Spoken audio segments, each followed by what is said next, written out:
What the land remembers. I'm standing outside, my bare feet touching the ground. I wonder what's underneath. If I broke the crust of the earth with one of my toes, would I find a seed still waiting for rain? The land has remembered, year after year, generation through generation, layer over layer, holding what we tried to forget.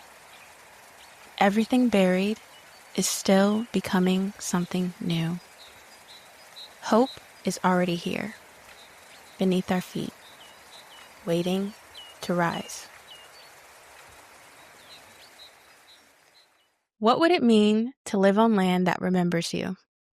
And what would it mean if that land was finally given back to the people it was taken from? This is What If, where we imagine the world as it could be and meet the people building it now. I'm Daydriane, and I'm glad you're here.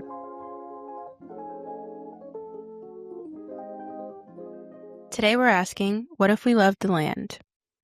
Before we begin, I want to offer some definitions for the topics we discuss in this episode.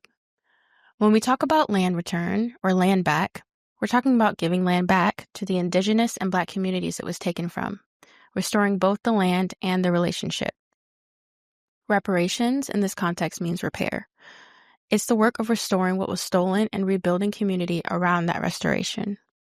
And collective ownership is about shared power and responsibility, making sure the land can care for everyone who belongs to it. What might it take, and what might it feel like to make this what if real?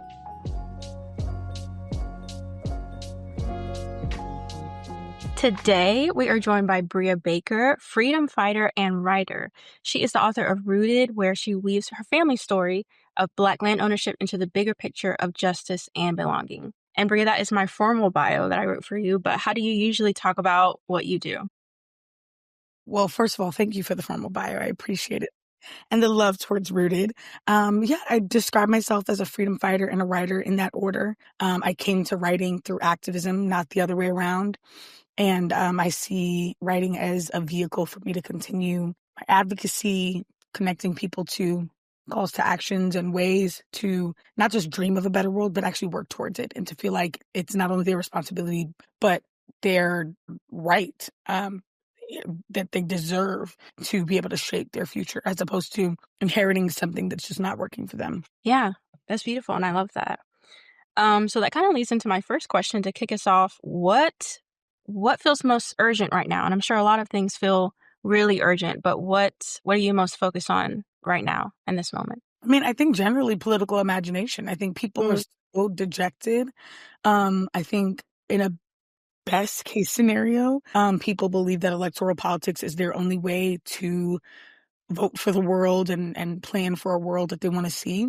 But in between elections, people feel really kind of like thrown to the wolves, Yeah. as opposed to feeling as though there's so much more that they can and should do other than depending on some elected official that they did or did not vote for, or who did or did not keep their promises. And so I just feel like we're in a place where a lot of people just feel very like, well, I'm going to just do what I can in my little home. And it's a lot of individualism, as opposed to feeling like, well, how can we come together and build on our power collectively and demand something different?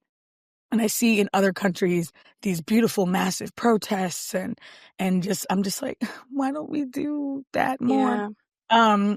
And why don't people believe that they can do that, or that they deserve to do that, or that it would lead to something? I think a lot of people just feel like it would be pointless, and so they just focus on what's happening inside of their homes, forgetting that you don't live in a vacuum. Everything happening outside of will affect what you can or cannot do inside of your home. So I just feel like we just lack a lot of imagination right now, and rightfully so. I don't blame us necessarily. I think it is incentivized for us to lack an imagination, but every issue that I care about, Palestine, gun rights, or what I believe should be a lack of, ICE and immigration, the state of Black women's employment and economic, distress, like all of these issue areas are really being shaped by a lack of political imagination. And that's feeling like, well, the best I can do is get on social media and talk about it and build awareness. But Yeah. awareness building is only the first step, or should be the first step. And I Right. think missing that important jump to doing something about what we're witnessing and what we're experiencing. Yeah. Yeah. And a lot of it is about like shifting narratives in the way that we think about ourselves and what we deserve, Mhm. our worthiness as people. And you talk about this a lot in rooted in reference to, I guess, that imagination of what we could have. Like my family could own land. I could live and grow my own food and have everything that I need right here and not depend on X, Y, and Z to help me. So Mhm. you connected kind of your own family history to the bigger story of land and belonging. And so I'm wondering how, looking through that lens, does it shape the way you think about land return for Black communities? Interesting. I like this question. Well, I think number one, owning land and being a land steward is both a very individual and collectivist process. I talk with like comrades and fellow progressives who are like, well, should ownership even be the goal? And I'm Mm, like, well, in the world we live in, whoever has the deed gets to say what happens to the land and to the people who live on the land. So I think from a practical sense, we need deeds. That doesn't mean that we need to own land the way that other people have owned land. And I think that, it's not enough to just say, especially now living in Georgia, my family's land is in North Carolina. I think there are some people whose approach to land is, I'm going to go off the grid and it'll kind of insulate me from what's happening in the outside world. I don't believe that. But I do think that owning land and stewarding land can be a vehicle towards greater collectivism, yeah. that I'm more in control of what I eat and I could extend that to my community. That, when my wife and I had chickens, everyone in the neighborhood knew if they wanted fresh eggs, they could come to us. And, like, we loved being the chicken ladies on the block. But it was also, really beautiful because it's like, okay, we're doing this in a really casual building, trust and relationships kind of way. There's Hmm. some, if stuff hit the fan as it has and groceries are out of control and someone's like, I can't afford eggs anymore, but I need them for my family. They know they can come to us. And like from a survivalist standpoint, we are now a lifeline for people in our neighborhood who know they can come to us for food if they can't go to their normal places where they secure it. And that's where I see it as being very connected. My goal is not to necessarily like get out the way and kind of like put up walls so that what's happening on my farm stays on my farm, and to be disillusioned to believe that I wouldn't be affected by our sociopolitical like context that's happening beyond it, because Hmm. in zoning and like what I can and cannot do and what someone can come in and say we're taking it because of this, and property taxes, like all of that is affected by politics. So I am not someone who believes that there's anything we can really do to extract ourselves from the politics happening around us.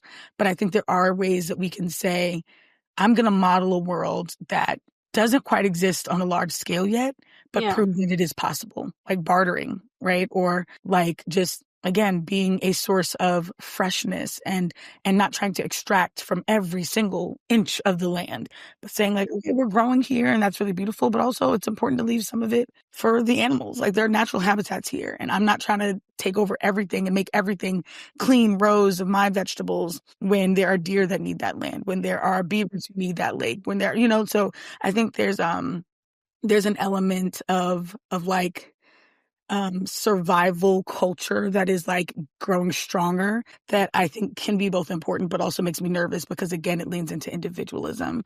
This idea Mm, of like, well, me and my family have our bunker. Me and my family yeah. have our stash. That means I don't care what happens to anyone else's families. And I think that that Yeah. can be a dangerous mindset to lean too far into, even for those of us who think we're doing it from a place of fighting the powers that be. Yeah. It makes me think about power and how powerless people might feel right now. And I really like Yeah, that reframing of like, you don't have to like go off the grid. You don't have to like abandon everyone and everything. There's different ways to own, there's different ways to establish yourself that doesn't require you to like block yourself off. exactly. I'm wondering how you think about power now. Like, what does power mean to you in this moment? Ooh, I feel like I'm gonna be thinking about this question in the shower later. What does power mean to me in this moment? I don't. I don't know if it has changed from what I've always thought it to be, but I do think power is like malleable. I think that you you could feel and be powerless in one context and then Yeah. lots of power in another. And so I try not to think of myself as someone who is powerless, even though I come from Black, queer woman in the South, like in spaces where you would think of all of those identities as not having a lot of power. Mm, But I also think I'm a part of a generation that is, um, I often talk and rooted about being a grandchild of the Great Migration because my grandfather mm, traveled north during the Great Migration. And to now be in a place where Black people are traveling and moving back south and reclaiming a lot of traditions and spaces and ideas from a place of power and feeling like we have something that even 2 generations ago our grandparents did not have.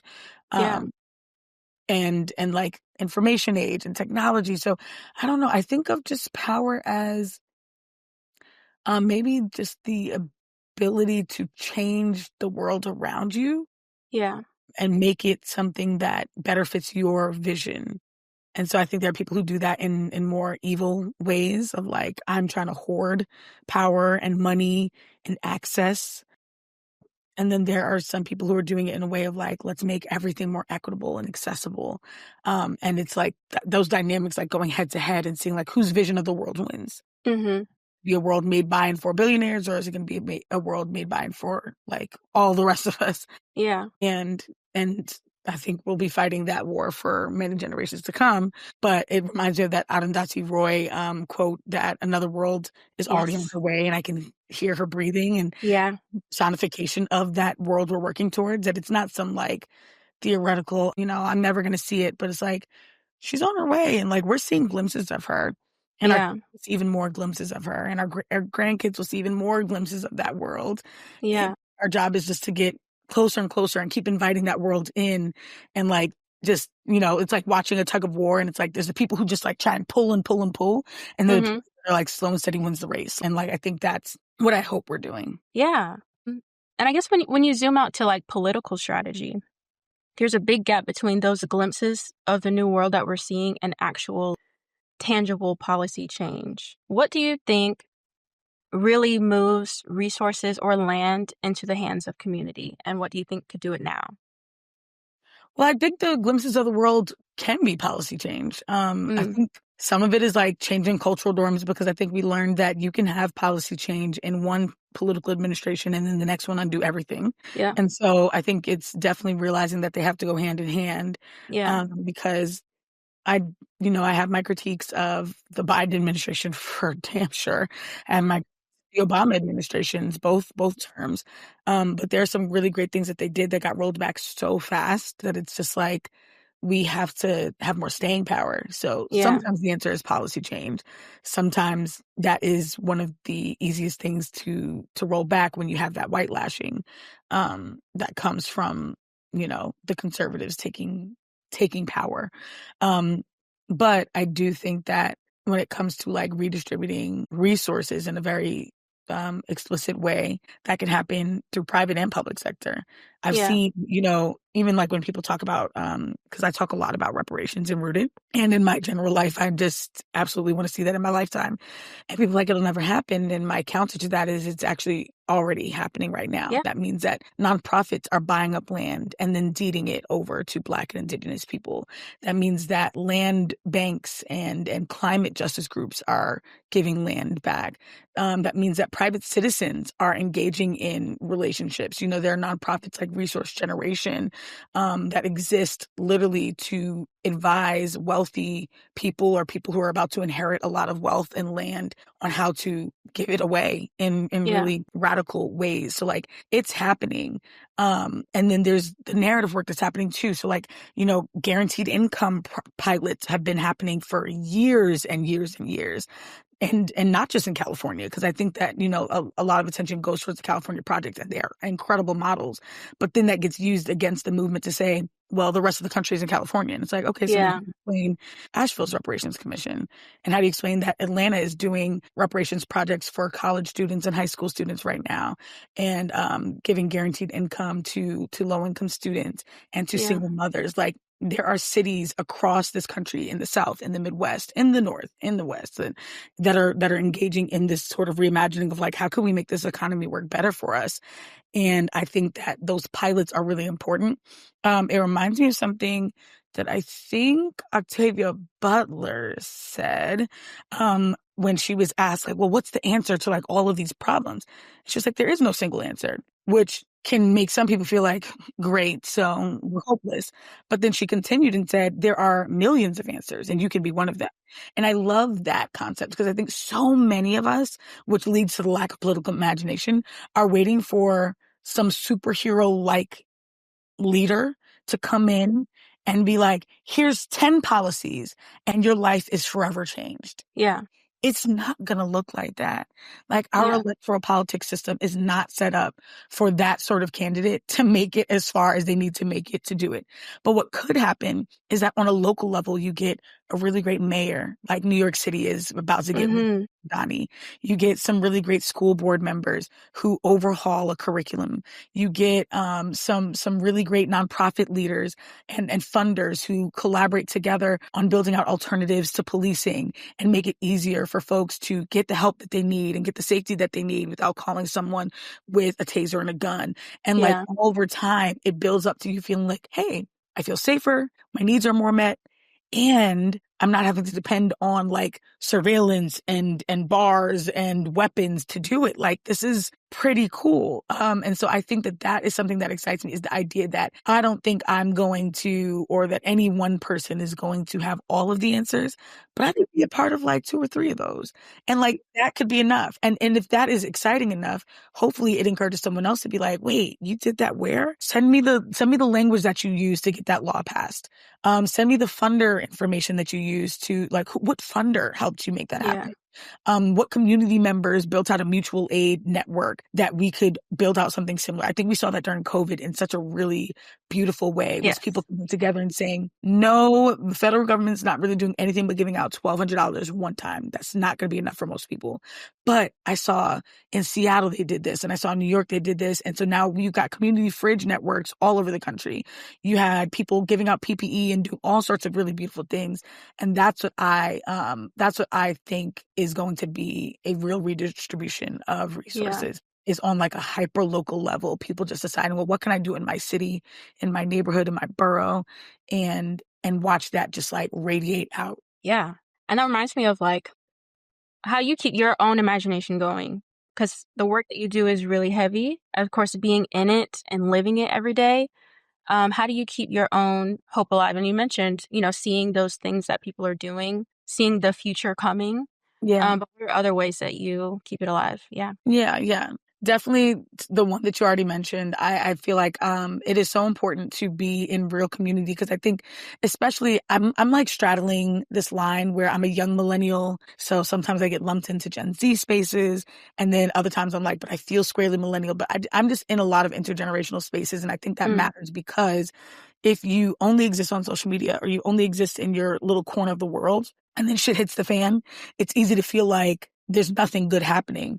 Yeah. Versus even when things are really rough down here in Atlanta, even we were in the height of our Cop City organizing, or had just Stacey Abrams had just lost again, or like whatever is going on, and then I have friends in the Bay Area who are doing something like, okay, wait a second, it's like there's stuff happening. Like, it's so important to be lifted up in those ways. I also think just remembering that, like, because organizers, we can be our own echo chamber. And I like wrestling with these ideas with people who don't consider themselves political. My cousins, my siblings, my sorors, my friends, who very much want a different world too, and don't always like use the jargon to describe those things. Right. Because it reminds you that like people are interested in these ideas. They might not call it guaranteed income. They might not call it free universal health care. They might not call it, but like they will come back from a trip to Europe and be like, I now want something that I didn't know I could have. Yeah.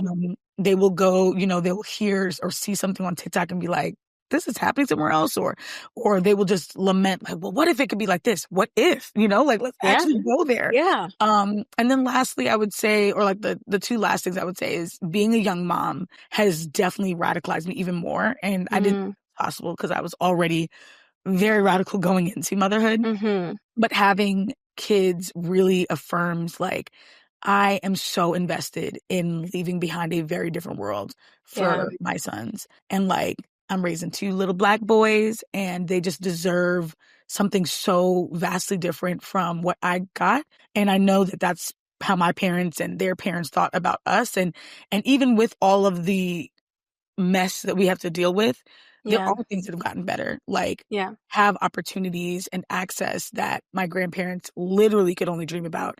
And so I really do imagine like being an old lady in my covered porch on my rocking chair and like watching like my grandchildren talk about things that are like very normal to them, that for us is like, how hard we fought to make that happen. Like, I love that you get to take that for granted. So I think that helps. And then the last thing is books. I was a reader before I was a writer, and I remember being very angry, especially after the acquittal of George Zimmerman, and being connected to books like the Autobiography of Assata, the Combahee River Collective, Malcolm X's autobiography, everything Angela Davis has ever written, like, and just feeling very seen by the fact that they were diagnosing very similar problems, angry that we were still talking about very similar problems, but also understanding that like, I'm not the only one angry about it. And encourages you to like link arms with other people who are angry with ideas that were thought of before I even existed. And now I'm getting way more into like fiction, and especially like speculative and science fiction. Especially when it's written by Black and brown people, that is where you really imagine like these newer worlds. Like I reread a lot of Octavia Butler stuff, and Me too. you're like, oh my God, this is too close to home. But then you get to the ends and you're like, okay, that's what I need to be doing with my land. You know what? Let me get my earth seed on. Like, I feel like it's very encouraging to lose yourself in a really good book that then you come back into the real world wanting to make things look very different. Yeah. Yeah. I like how you spoke about people that don't really consider themselves like political or think about things the same way we might. Yeah. So for those people who are listening, who don't see themselves as even like organizers, what are some tangible ways that they can support their own political imagination or something as it relates to land justice or reparations work? Yes, I would say definitely get connected to local groups, because it can feel daunting to feel like, well, now I want to volunteer for insert national organization, or now I want to take on this big stage. And it's like, there's stuff happening in your community right now. And what I love is that those spaces are typically intimate enough where you can have deeper conversations. You go to a big convention or mass meeting for a national organization, and not to say it's like people are talking at you, but there's just so many people, you can't make space for every person to speak, to go down that path. But in intimate spaces, I think that's where my transformation happened, from being a like quote unquote, everyday person to being someone who was invested in organizing work. It was like being in spaces where I could really talk about, okay, if we really got reparations tomorrow, what would it look like? What are the things that I would need to get worked on? Who is, and like, you get to really ask the questions that you're like afraid to say. Who is Black enough to get reparations? Let's cut the diaspora wars, but like have real conversations about, race and ethnicity and nationality and how that shapes things. What are the best policies? Like, do I want everyone to get a check? There was a time earlier in my journey where I truly believed in my head reparations would just be every Black person getting a check. And when I really thought about that, and I was like, how big the check would have to be for it to actually make a difference? I don't know if I believe in checks anymore. I believe in assets, like something that's going to grow. I want land transfers. I want property transfers. I want bonds, or not one-off checks, but like guaranteed income, like regular monthly checks, free education, I want tax exemptions. Like I shouldn't have to pay property taxes as a Black person who's dealt with land theft. Like banks should, it's not just the federal government that's on the hook. Banks and insurance companies, those are the kinds of things you can't really dig into when you're just sitting in your room by yourself thinking like, I just want this to happen.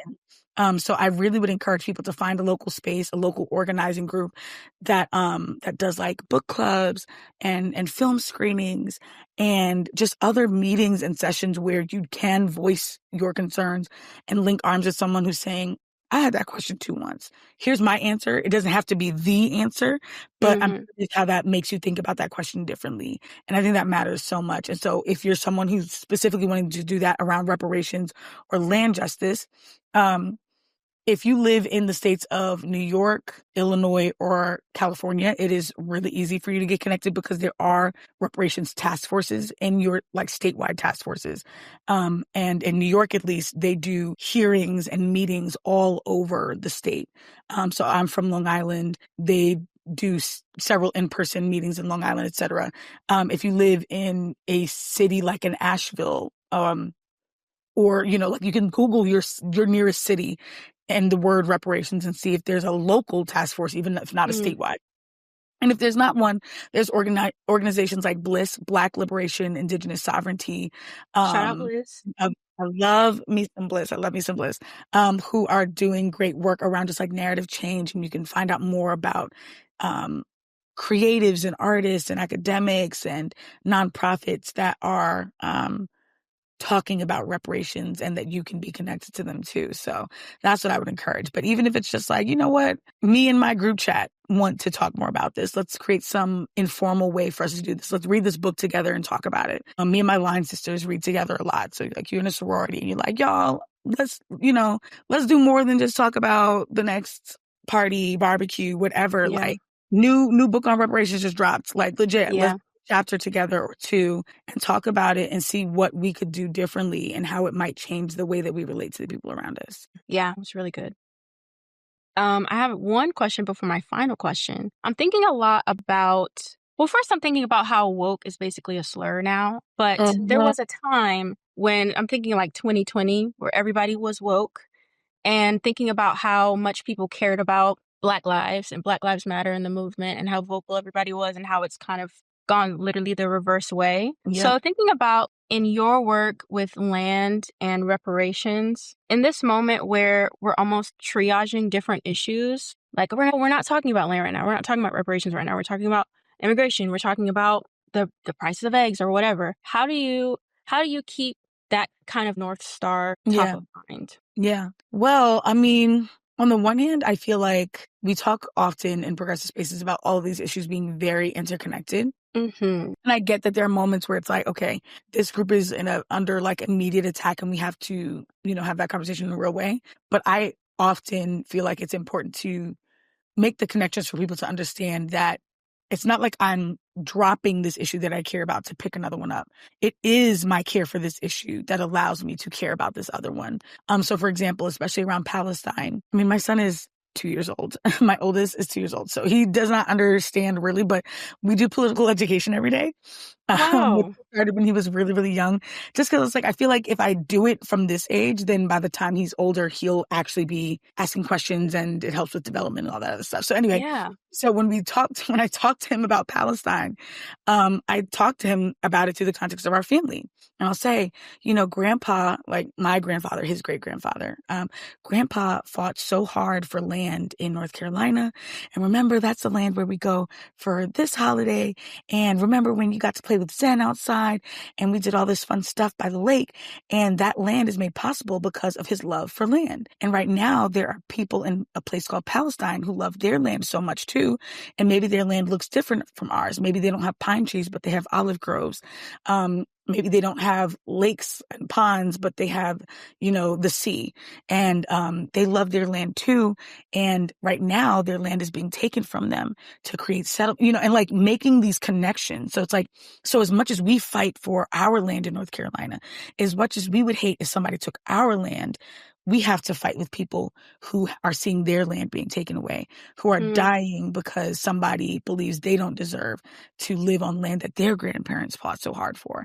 And like those are the sort of ways that I think will make it make sense, because again, I think to the way that you framed this question around like the anti-woke moment that we're in, I think part of the like beginnings of the anti-woke era was people committing to the idea that like, oh, all of these issues are way more complicated than progressives want you to believe, and trying to make it feel so complicated that the average person silences themselves because they're like, well, I'm afraid of saying something wrong. Right.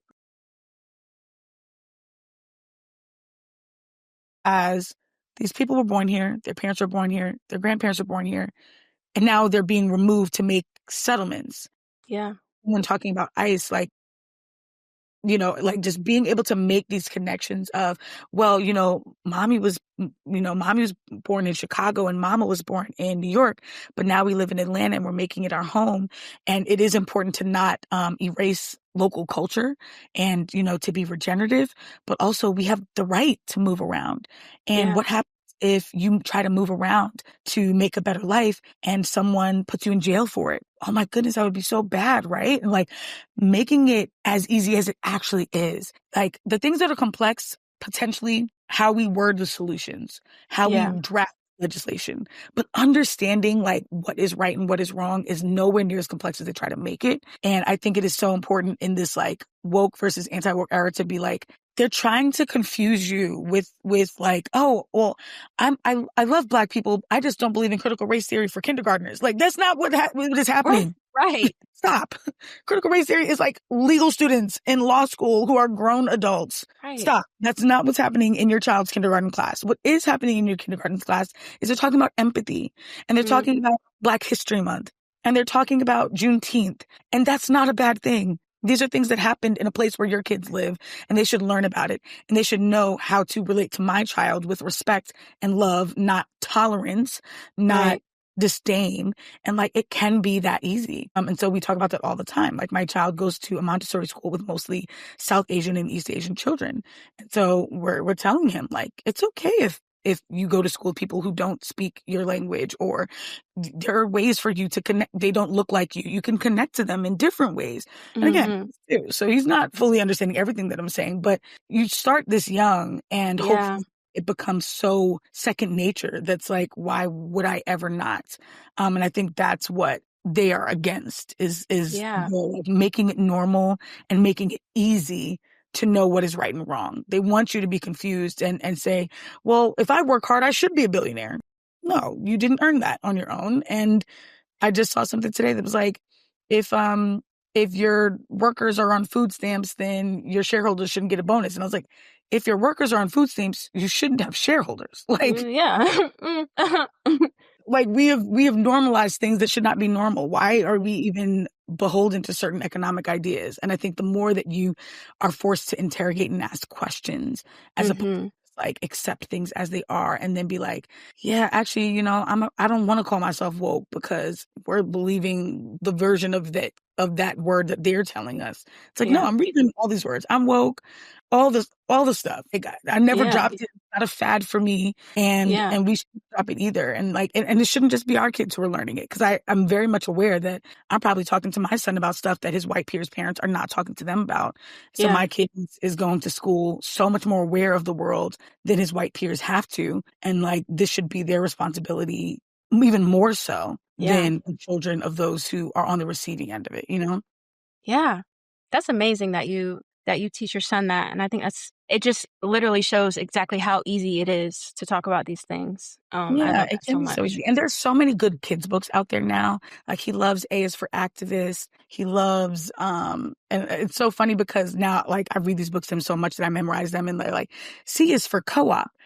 Creative counters to corporate vultures. And I'm like, I love this. Like, yes, you better learn about creative counters to corporate vultures, like co-ops and all this good stuff. But there's so many great books, and like companions to adult books, like the 1619 Project has a children's version, and so, what? Yeah. That's amazing. Yeah. So they're really dope, and they're obviously made much more accessible. They don't go as in depth as the adult versions go, but it's like I could be reading something and then find the youth companion for it and read that to my kid. And then we have deeper That's really conversations cool. about it of like, okay, well, now we just read 1619 Project. Now I have a clear end to talk to you about the legacy of slavery. There's so many books about Juneteenth now and like land justice. Like we have a ton of books around Black farming and Black land ownership. And so we talked to him about all of those things, but he also lives it. He goes outside and like sees a chicken coop in our backyard and goes to his grandparents' house and, sees that they are like into like ethical farming and hunting and we go to our land in North Carolina and he loves it so much. And then it's about, okay, now how do we protect not just our right to have this, but everyone should have something like this. There's plenty to go around. It doesn't mean that us having this has to come at the expense of no one else can so that we can. It's like there's enough land for all of us to have it if Bill Gates doesn't have 350,000 acres of it. Like we could all have 5. I love that. Wow, that's amazing. That's really, really amazing. So we always end with a what if, and we'll end here. So what if we loved the land? What would that new world look like, feel like, and smell like? Oh, I love this. The air would be so much fresher. We would see so many more stars. You wouldn't have to travel to some exotic island to get some of those views or go to Iceland or whatever. Like you could see stars right where you live. The food would be so fresh. You wouldn't have to go on Instagram and see that the Shade Room posted about a recall of oysters or lettuce or broccoli. All of the food, you'd trust where it came from. You'd know where it came from.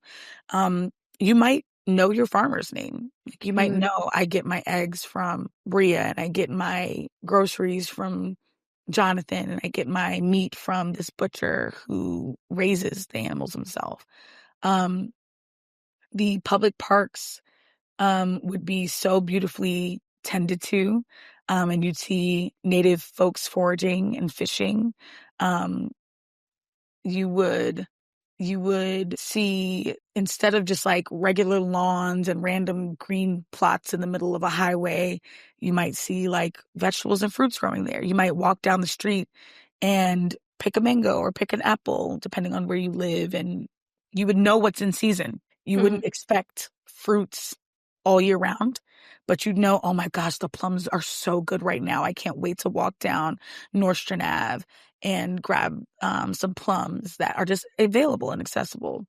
I think if and when land is returned, we would see cleaner water and beaches and other waterfronts. We would experience way less wildfires. And hurricanes would hit because natural disasters exist, and that is the world we live in. But our land would be more resilient to it, and people wouldn't lose their homes and their livelihoods because of it. And our kids would just frolic more. Like you'd see little kids of all backgrounds running around open fields and laughing and playing, no shoes on, just grass in between their toes, and coming back with fruits that they know a lot about because it is normal for us to know about the natural world around us. We'd see more animals in spaces where they are nourished, and less extinct animals. We'd hear more birds in the air. I feel like it would also encourage us to live a slower life because with all of this going on, who wants to work a 60-hour work week? Right. So I think if and when land is returned, we would also figure out ways to work less and have a better quality of life. Perfect. Perfect answer. I always say that there's not one answer after we give our answers, but I feel like that was the answer. Thank you much. Now I'm like, oh, I want it now. Yeah.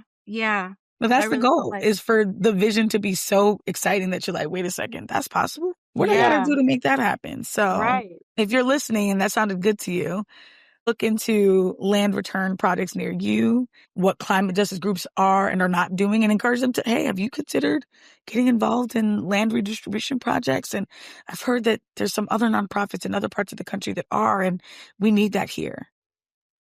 Yeah. Well, thank you for being here with us. We'll be back here next time with a new question and new answers. Thank you, Brea.